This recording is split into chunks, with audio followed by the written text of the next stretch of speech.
And welcome to Mike and Sam. We're gonna dive right into this one. Today we are talking about listening, the lifelong skill of listening. The old statement, you have one mouth and two ears because you're supposed to be listening, not talking.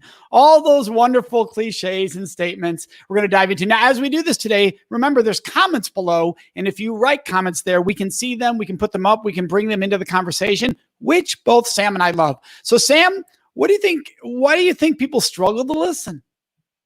Well, first of all, I hate those old cliches. I mean, I just even hate mentioning them. It's like, come on, let's grow up and let's talk about something that can be a serious conversation. And people understand that listening is important. As a leader, it's critical that we listen, that we hear our people, that we understand what their needs are.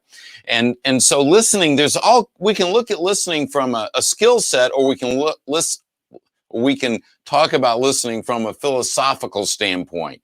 I think there's a challenge in business today that a lot of leaders don't listen to their people, not because they don't have the skill set, but because they may be marginalizing their people. They may not see them as equal. They may see them as less than. They may see some of their people as not being educated. So why should I listen to them?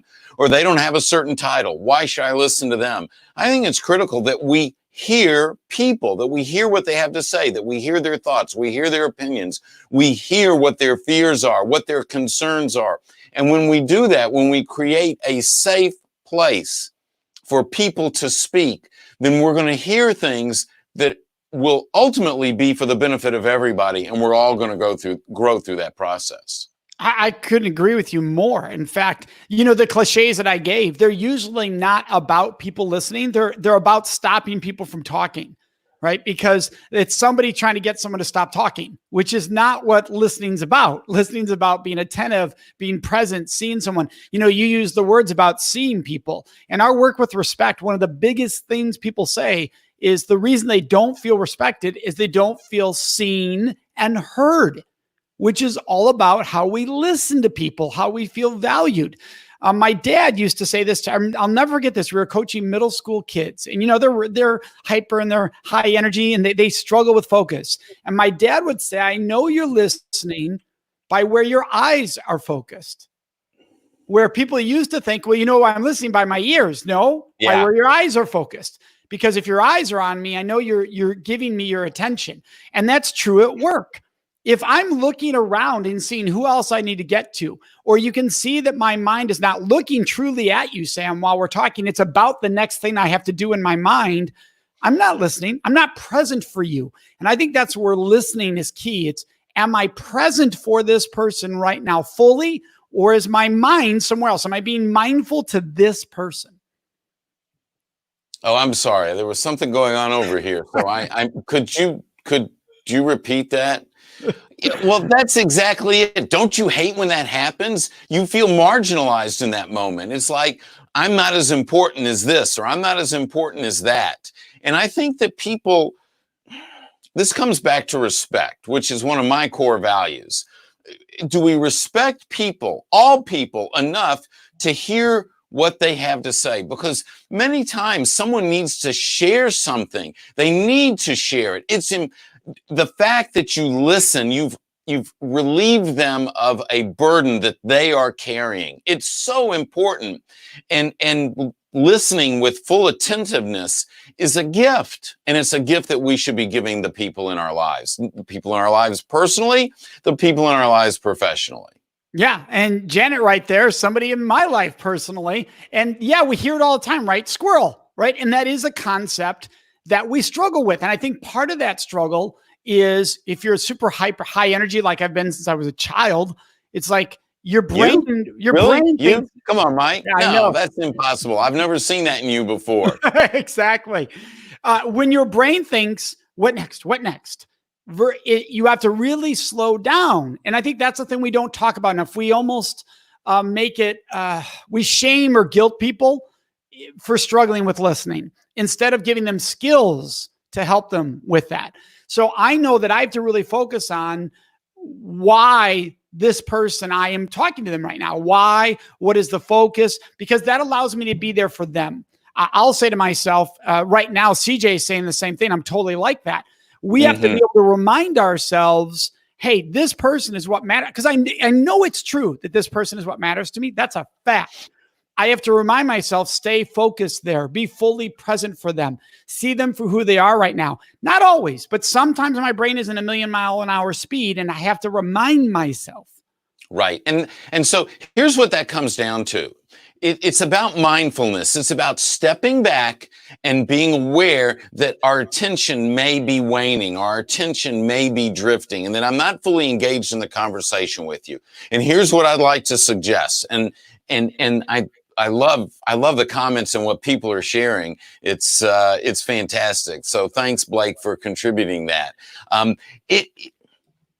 See? My focus went off. My focus went on the comments. I was just going to bring that up. But I know what I'm going to say, Mike. I know what I'm going to say. And that is, being mindful means noticing those moments when our focus does deviate, when we disengage momentarily.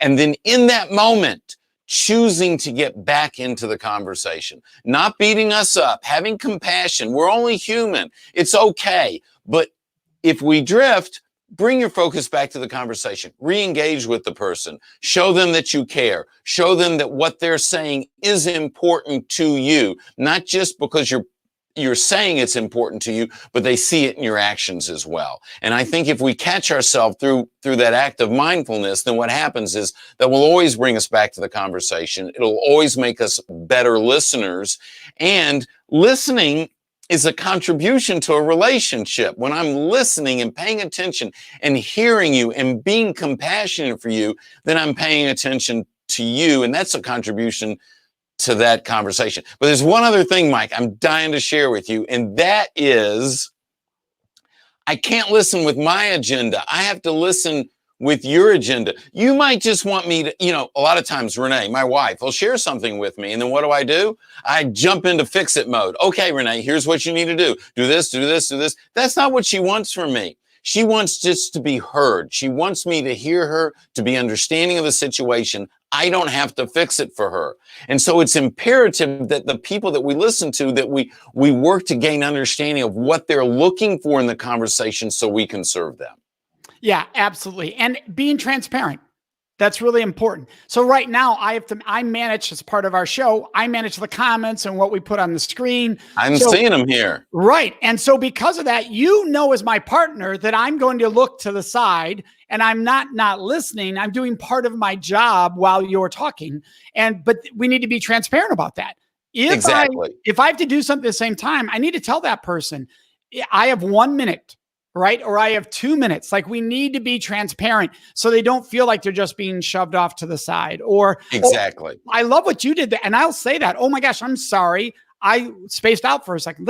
Own it. Right? That's so important. And apologize and then refocus. I love what Blake did there. He put focus test to see if we're distracted. He's trying to catch us. That's what he's doing. He's trying to catch us. Right. And CJ, I love what you just said there. When we focus on being helpful, supportive, then it's not us about what am I trying to get out of this conversation, which is an I conversation. I think that is so, so important for us to have when we're talking with someone, so that becomes critical. Well, if we realize that we're not listening for our benefit, but we're listening for the sender of the message's benefit, then it changes our focus. We're going to filter differently. We're going to pay attention differently. We're going to respond differently. It's always about the other person. This is why listening is such a powerful leadership skill. Leadership is always about the other person. Leadership is never about the leader. It's about the people that we serve. Listening is about the other person. It's their need to express. Now, they may be expressing something for our benefit. And if that's the case, then we need to listen really well and filter, and understand that. But listening is based on their need to share. And that's where it starts.